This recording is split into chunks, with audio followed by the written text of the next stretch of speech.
Coffee time audio സ്റ്റോറീസിലേക്ക് ഏവർക്കും സ്വാഗതം. ഞാൻ നിങ്ങളുടെ മിഥുൻ.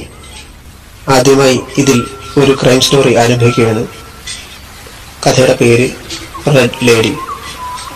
ഇതിന്റെ രചന ബാറ്റൺ ബോസ്. അവതരിപ്പിക്കുന്നത് മിഥുൻ മോഹൻ. അധ്യായം 1. ഡോക്ടർ പേഷ്യൻസ് തീർന്നു, സിസ്റ്റർ ഗേള് പറഞ്ഞു. ഒരു സ്ത്രീയെ പരിശോധിച്ച് പ്രിസ്ക്രിപ്ഷൻ എഴുതിക്കൊടുത്ത ശേഷം അടുത്ത പേഷ്യൻസിനായി കാത്തിരിക്കുകയായിരുന്നു ഡോക്ടർ ബാബുരാജ്. ശരി. ഡോക്ടർ വാച്ചിൽ നോക്കി. 3 മണി. രാവിലെ 10 മണിക്ക് ആ കസേരയിൽ ഇരുന്നതാണ്. ഒന്ന് നടന്നുവർക്കാൻ കഴിഞ്ഞിട്ടില്ല. ഇടയ്ക്ക് ഗ്രേസി കൊണ്ടുവന്ന ഒരു ഗ്ലാസ് കട്ടൻ ചായയാണ് അവയെ കുടിച്ചത്. ഡോക്ടർ ആശ്വാസത്തോടെ കസേരയിലേക്ക് ചാരിക്കിടന്നു. ഫാർമസിയും ട്രീറ്റ്മെന്റ് റൂമും ഒരുമിച്ചാണ്. സിസ്റ്റർ ഗ്രേസി ഒരു വൃദ്ധന് ഇഞ്ചക്ഷൻ കൊടുക്കുകയാണ്. ടേലി വരാന്തയിലേക്ക് ചെന്നു. വെള്ളസാരിയും ഗ്ലൗസുമാണ് അവളുടെ യൂണിഫോം. ചില സ്ത്രീകളും പുരുഷന്മാരും മുറ്റത്ത് കാത്തു നിൽക്കുന്നുണ്ട്. തേയിലത്തോട്ടത്തിലെ തൊഴിലാളികളാണ്. വെളുത്തു മെലിഞ്ഞ് സുന്ദരിയായ സിസ്റ്റർ ഏവർത്തെ ആരാധനയോടെ നോക്കി. ആയിരത്തിൽ ഒരുവൻ പടത്തിൽ എംജിആറിനൊപ്പം വന്ന ജയലളിത മാധുരിയിറക്കും എന്ന ആരോപണം കറുപ്പസ്വാമി പറഞ്ഞു. ഗേളി അവരെ നോക്കി ചിരിച്ചു. മരുന്ന് കിട്ടിയില്ലേ? പിന്നെന്താ പോകാത്തെ? ഞങ്ങളുടെ സിസ്റ്ററെ കാണാൻ കാത്തു നിന്നതാ, സ്ത്രീകളിൽ ചെറുപ്പക്കാരി അഴകി പറഞ്ഞു. വേറെന്നാ? ഒക്കത്തെ ഒരു പെൺകുഞ്ഞുമായി നിന്ന സ്ത്രീ ചോദിച്ചു. ഗേളി, അവർ പറഞ്ഞു.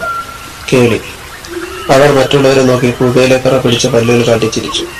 ഊരെങ്കിയാ? ഇവിടെ അടുത്ത് തന്നെയാ, തോക്കുപാറ, ഗേളി പറഞ്ഞു. നിങ്ങളൊക്കെ ഇവിടെ അടുത്താണ് താമസിക്കുന്നത്? ഗേളി സ്ത്രീയുടെ എളിയിലിരുന്ന കുട്ടിയുടെ ചപ്രത്തല മുടിയിൽ തഴുകിക്കൊണ്ട് അവർ നോക്കി.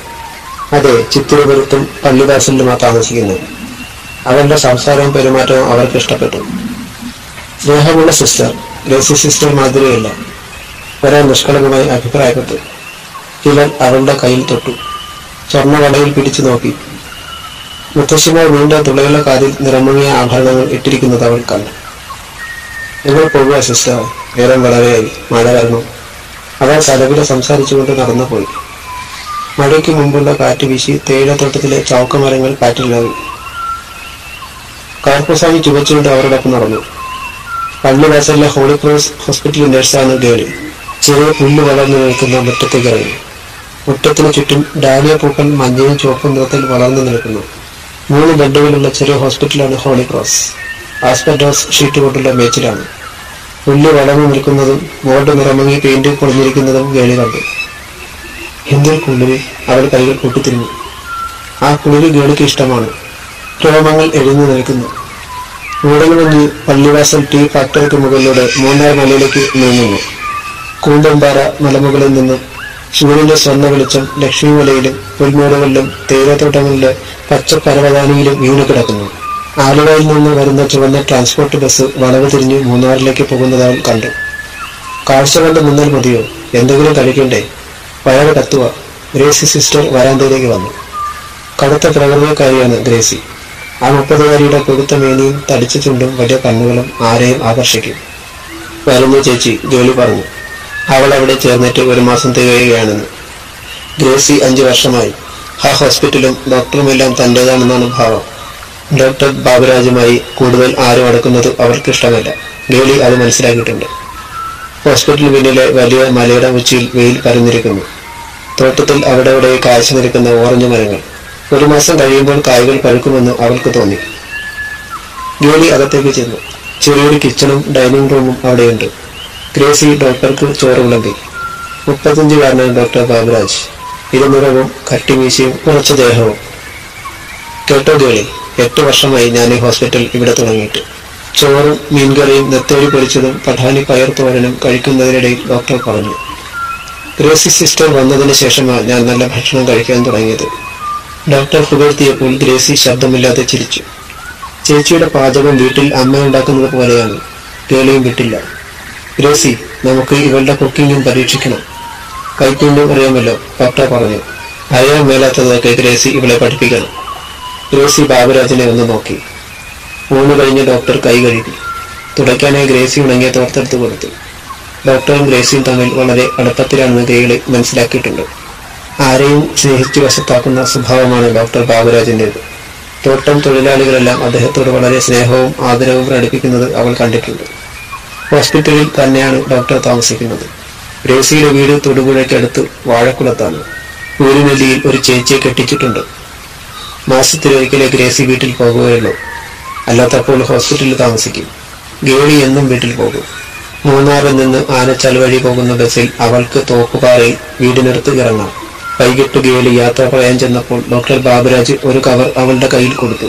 ഗേളി വന്നിട്ട് 1 മാസമായി. ഇത് ആദ്യത്തെ ശമ്പളം. കവർ വാങ്ങിയപ്പോൾ അവളുടെ കൈ വിറച്ചു. ആദ്യത്തെ ശമ്പളം കിട്ടിയപ്പോൾ ഗേളി അപ്പച്ചന്റെ കയ്യിൽ കൊടുത്തു. അപ്പച്ചന്റെ കണ്ണുകൾ നിറയുന്നത് അവൾ കണ്ടു.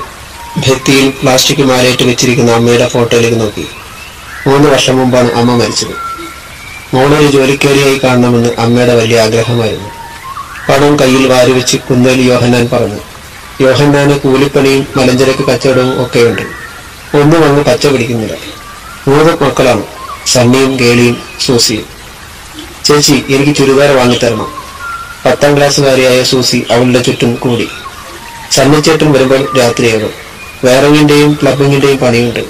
പിന്നെ കൂട്ടുകാരുടെ കൂടെ കവലയിൽ കറങ്ങി നടക്കും. ഗേളി അത്താഴത്തിനുള്ള ഒരുക്കം തുടങ്ങി. സൂസി സഹായിച്ചു. എന്താണ് കൂട്ടാൻ വയ്ക്കുന്നത്? അരി കഴുകിയിടുമ്പോൾ ഗേളി ചോദിച്ചു. കാറ്റത്ത് ഒടിഞ്ഞു വീണ് വാഴക്കൈയാണ് ചേച്ചി. ആ, അപ്പച്ചൻ കൂർക്ക കൊണ്ടുവന്നിട്ടുണ്ട്. അത് മതി. ചേച്ചി, എന്താടി? ഡോക്ടർ സ്നേഹമുള്ളവനാണോ? ഡോക്ടർ എന്തിനാ എന്നെ സ്നേഹിക്കുന്നത്? ഈ ചേച്ചിയുടെ ഒരു കാര്യം. അല്ലെങ്കിലും ഡോക്ടർ പീറ നഴ്സിനെ പ്രേമിക്കുമോ? ഞാനും വരുന്നുണ്ട് ഒരു ദിവസം ചേച്ചിയുടെ ആശുപത്രിയിൽ. നീ കൊഞ്ചാതെ കൂർക്ക ഒരുക്കുമെന്നെ, ഗേളി ശാസിച്ചു. സൂസി പിന്നെ ഒന്നും പറയാതെ മുഖം വേർപ്പിച്ചു. പിന്നീട് തോക്കുപാറ ജംഗ്ഷനിൽ ബസ് കാത്തു നിൽക്കുമ്പോൾ ബെന്നി പിന്നിൽ നിന്ന് വിളിച്ചു. ഗേളി. ബെന്നി അവളുടെ കൂടെ പഠിച്ചതാണ്. എങ്ങനെയുണ്ട് ജോലിയൊക്കെ? ബെന്നിയുടെ ജോലിയൊക്കെ എന്തായി? ആപ്ലിക്കേഷനൊക്കെ അയച്ചിട്ടുണ്ട്. ശരിയാവും, അയാൾ പറഞ്ഞു.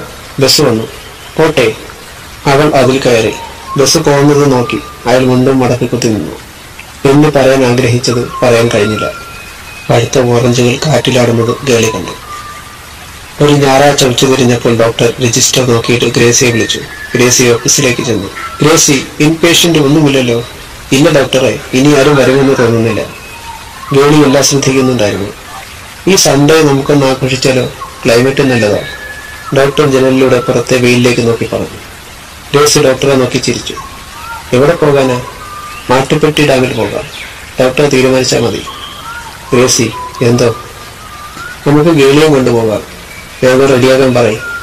ഗ്രേസി വിസമ്മതത്തോടെ ഡോക്ടറെ നോക്കി. പറഞ്ഞതനുസരിക്ക്. ഗ്രേസി അകത്തേക്ക് പോകാൻ തിരിഞ്ഞപ്പോൾ ഗേളി മുന്നിലെത്തി. ഞാനും വരാം ചേച്ചി. ഇത്ര അടുത്തായിട്ടും ഞാൻ കുണ്ടളയും മാട്ടുപ്പെട്ടിയും ഒന്നും കണ്ടിട്ടില്ല. നീ ഇവിടെ ഒളിച്ചു നിൽക്കുകയായിരുന്നു? ഗ്രേസി ചോദിച്ചു. എന്നാൽ ഈ യൂണിഫോമൊക്കെ ഒന്ന് മാറി വാ. ഗ്രേസി ചുരിദാറാണ് ധരിച്ചത്. ആ ഡ്രസ്സിൽ ചേച്ചി കൂടുതൽ സുന്ദരിയായി ഗേളിക്ക് തോന്നി. ഗേളി വേറെ സാരി മാറ്റി കൊടുത്തു. ചേച്ചി തന്നെ ശ്രദ്ധിക്കുന്നത് അവൾ കണ്ടു. മര്യാദയ്ക്ക് അടങ്ങിയൊതുങ്ങി നടന്നോണം. ഗ്രേസി അവളെ അടിമുടി നോക്കിക്കൊണ്ട് നിർദ്ദേശിച്ചു. കൂടുതൽ നകളിക്കരുത്. താൻ കൂടെ ചെല്ലുന്നത് ഇഷ്ടമില്ലെന്ന് അറിയുന്നത് കൊണ്ട് ഗേളി ഒന്നും പറഞ്ഞില്ല. ഡോക്ടർ ബാബുരാജിന് നീരഫേറ്റ് കാറുണ്ട്. പഴയ മൂന്നാറിൽ വന്ന് അവർ ചൂട് ചായ കുടിച്ചു. വലിയ ഗ്രൗണ്ട് ചൂണ്ടിക്കാട്ടി ഡോക്ടർ ഗേളിയോട് പറഞ്ഞു.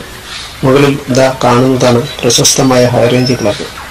മുന്നോട്ടുള്ള യാത്രയിൽ മുൻസീറ്റിലാണ് ഗ്രേസി ഇരുന്നത്. ഡോക്ടർ ചേച്ചിയുടെ കയ്യിൽ പിടിക്കുന്നതും പിന്നിലേക്ക് ആംഗ്യം കാണിച്ച് ചേച്ചി കൈ വലിക്കുന്നതും ഗേളി കണ്ടു. പിന്നെ ചേച്ചി ഡോക്ടറുടെ കയ്യിൽ പിടിച്ച് ഹൃദയത്തോട് ചേർത്തു. കാർ ടാറ്റ ടീയുടെ ഓഫീസ് കഴിഞ്ഞ് പാലം കടന്ന് മലഞ്ചെരുവിലൂടെ പോയി. മാട്ടുപ്പെട്ടി ഡാമിലെ കരയിലെ യൂക്കാലിപ്സ് മരങ്ങൾക്കിടയിലൂടെ നടന്നപ്പോൾ ഡോക്ടറുടെ ചൂടുള്ള കൈ ഗേളിയുടെ കരം കവർന്നു. സ്ഥലങ്ങളൊക്കെ ഗേളിക്ക് ഇഷ്ടപ്പെട്ടു.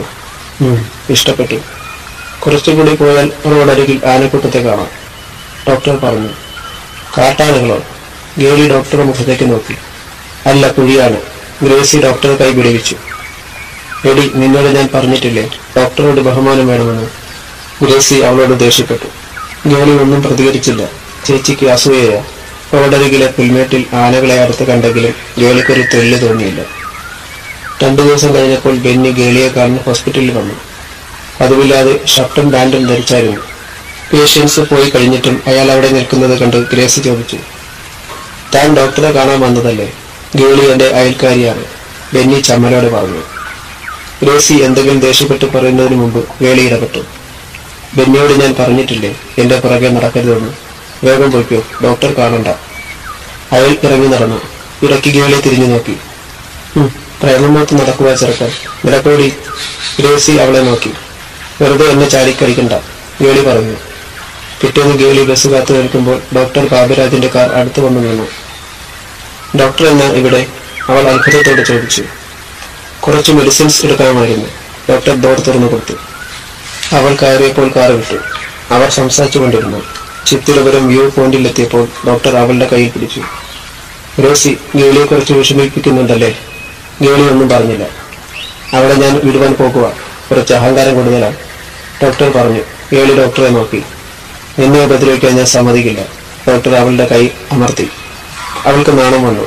ഹോസ്പിറ്റലിന് മുന്നിൽ കാർ നിർത്തി ഇറങ്ങുമ്പോൾ ഗ്രേസി ജനലിലൂടെ നോക്കി നിൽക്കുന്നത് ഗേളി കണ്ടു. അവൾ ഡോക്ടറോടൊപ്പം ഹോസ്പിറ്റലിലേക്ക് ചെന്നപ്പോൾ അകത്തെന്തൊക്കെയോ തട്ടിമറിക്കുന്ന ശബ്ദം കേട്ടു. ഡോക്ടർ അവളെ കണ്ണടച്ച് കാണിച്ചു. താൻ ഡോക്ടറുടെ കൂടെ വന്നതുകൊണ്ടുള്ള ദേഷ്യമാണെന്ന് ഗേളിക്ക് മനസ്സിലായി. ഉച്ചവരെ പേഷ്യൻസിനെ നോക്കുമ്പോൾ ഗ്രേസി ഒന്നും മിണ്ടിയില്ല. പേഷ്യൻസ് പറഞ്ഞപ്പോൾ ഓർക്കപ്പുറത്ത് ഗ്രേസി അവളുടെ മുന്നിലെത്തി. രാവിലെ രണ്ടും കൂടി എവിടെ പോയതാടി? കടിച്ചു കീറാൻ പോകുന്നത് പോലെ ഗ്രേസി ചോദിച്ചു. ചേച്ചി, ഞാൻ ബസ് കാത്തു നിന്നപ്പോൾ ഡോക്ടർ അടിമാലിന്ന് വന്നു. എന്നെ കണ്ട് കാറ് നിർത്തി. ഡോക്ടർ കയറാൻ പറഞ്ഞു. എനിക്ക് അനുസരിക്കാതിരിക്കാൻ പറ്റുമോ? നിനക്ക് കുറച്ച് കയറ്റം കൂടുന്നുണ്ട്. ഡോക്ടർ എന്തിനാടി അടിമാലിക്ക് പോയത്? മെഡിസിൻ വാങ്ങാനാണെന്നാ എന്നോട് പറഞ്ഞത്. കല്ലാർ വഴി നല്ല റോഡുണ്ടല്ലോ, പിന്നെ എന്തിനാ ഡോക്ടർ നിന്നെ കാണാൻ തോക്കുപാറ വഴി വന്നത്? എനിക്കറിയില്ല, പോയി ഡോക്ടറോട് ചോദിക്കുക. ഗേളിക്ക് ദേഷ്യം വന്നു. ഇത് കളിക്കരുത് എന്നോട്, ഗ്രേസി പെശക. അതെനിക്കറിയാം. കൊല്ലുന്ന നോട്ടം വെച്ചിട്ട് ഗ്രേസി തിരിച്ചുപോയി. ഡോക്ടറുടെ മുന്നിലേക്ക് കുതിച്ചു ചെന്ന് ഗ്രേസി പേഷ്യൻസിനെ കണ്ടു നിന്നു.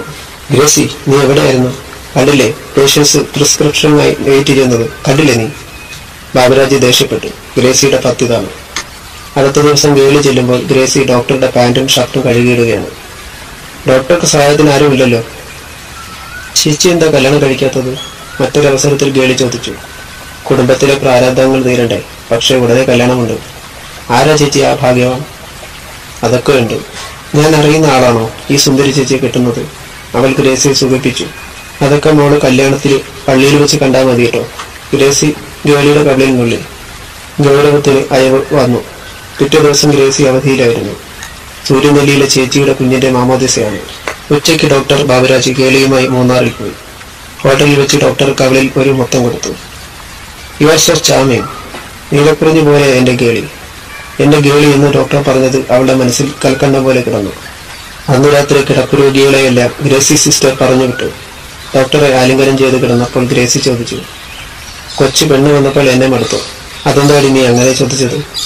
ഞാനറിയാതെ അവളുമായി മൂന്നാറിൽ പോയില്ലേ? ഡോക്ടർ ബാബു അല്പനേരത്തേക്ക് നിശബ്ദനായി. എന്താ ഒന്നും മിണ്ടാത്തെ? ഞാൻ അറിയില്ലെന്ന് കരുതിയോ? ഗ്രേസി ചോദിച്ചു. നിനക്കറിയാലോ, അന്നിവിടെ കുക്കിംഗ് ഒന്നും നടന്നില്ല. വിശന്നപ്പോൾ ഹോട്ടലിൽ പോകാമെന്ന് വിചാരിച്ചു. ഗേളിയെ വിട്ടിട്ട് പോകാൻ എനിക്ക് തോന്നിയില്ല. വിശക്കുമ്പോൾ ഭക്ഷണം കഴിക്കുന്നത് പോലും നിന്നെ അറിയിക്കണോ ഗ്രേസി? ഗ്രേസി ഡോക്ടറെ നോക്കിക്കിടന്നു. പിന്നെ പറഞ്ഞു, എന്റെ ജീവിതം ഡോക്ടർക്ക് തന്നതാ. ഡോക്ടറെ അല്ലാതെ മറ്റേറെ ഞാൻ കല്യാണം കഴിക്കില്ല. ഗ്രേസി എഴുന്നേറ്റിരുന്ന് മുടി വാരിക്കെട്ടി. വസ്ത്രം നേരെയാക്കാനൊന്നും തുനിയാതെ അവൾ ഡോക്ടറുടെ നേരെ തിരിഞ്ഞു. ആ 20-കാരി പെണ്ണിന്റെ ഇളമേനി കണ്ട് എന്നെങ്ങാനും ഉപേക്ഷിക്കാൻ നോക്കിയാ കൊല്ലും ഞാൻ രണ്ടിനെയും. മേളിൽ വീഴി നോക്കില്ല. ഡോക്ടർ എഴുന്നേറ്റ് ഗ്രേസിയെ ചേർത്തണച്ചു. എന്തായി പറയുന്നത്? എന്റെ കുഞ്ഞിനെ ഞാൻ ഉപേക്ഷിക്കുമോ? ഇവിടെ എനിക്ക് ഏറ്റവും വലുത് നീയല്ലേ ഗ്രേസി.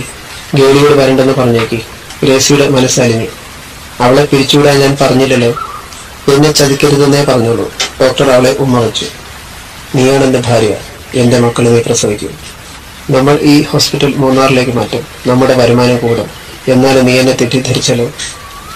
ഓരോ രാജേട്ടാ, ഇനി ഞാനങ്ങനൊന്നും ചിന്തിക്കൂല. ഗ്രേസി കണ്ണു നിറഞ്ഞ ഡോക്ടറെ മാറോടണച്ചു. ഗ്രേസിക്ക് ഡോക്ടറിൽ ഒരു അധികാര ഭാവമുണ്ടെന്ന് ഗേളിക്ക് മനസ്സിലായി. അധികാരം കൂടിക്കൂടി വരുന്നത് പോലെ. പക്ഷെ ഡോക്ടർ കിട്ടുന്ന അവസരങ്ങളിലൊക്കെ തന്നോടടക്കുകയാണ്. മഴക്കാലം തുടങ്ങി. ഒരു ദിവസം ഡിസ്പെൻസറിയിൽ വെച്ച് ഡോക്ടർ കെട്ടിപ്പിടിച്ചു. എതിർപ്പൊക്കെ പണ്ടേ ഇല്ലാതായിരുന്നു. ഡോക്ടറുടെ ഭാര്യയാകുന്നത് അവൾ സ്വപ്നം കണ്ടിരുന്നു. സിസ്റ്റർ ഗ്രേസി കയറി വന്നത് കണ്ടില്ല. ഒന്നും സംഭവിക്കാത്തതുപോലെ ഡോക്ടർ ബാബു മുറിവിട്ടിറങ്ങിപ്പോയി. ഗേളി ധൈര്യം അവലംബിച്ച് അവിടെ തന്നെ നിന്നു. ഗ്രേസിക്ക് അതിലെന്താണ് കാര്യമെന്ന മട്ടിൽ. ഗ്രേസി തീവാറുന്ന കണ്ണുകളോടെ ഗേളിയെ നോക്കി. ട്രെയിൽ കിടന്ന ഓപ്പറേഷൻ കത്തിയെടുത്ത് ഗേളിയുടെ കഴുത്തിൽ അമർത്തി. മോളെ, ചീത്ത വിളിച്ചുകൊണ്ട് ഗ്രേസി അലറി. ഞാനൊന്ന് കൈ അമർത്തി വിളിച്ച നിന്റെ കൊരവള്ളി മുറിഞ്ഞ് നീ ചത്തു വീഴും. ഗേളി നിന്ന് വിറച്ചു. എന്റെ വയറ്റിൽ കിടക്കുന്ന കൊച്ചിന്റെ അച്ഛനാണത്. അയാളെ നിനക്ക് വേണോടി? ഗ്രേസി കത്തി അമർത്തി.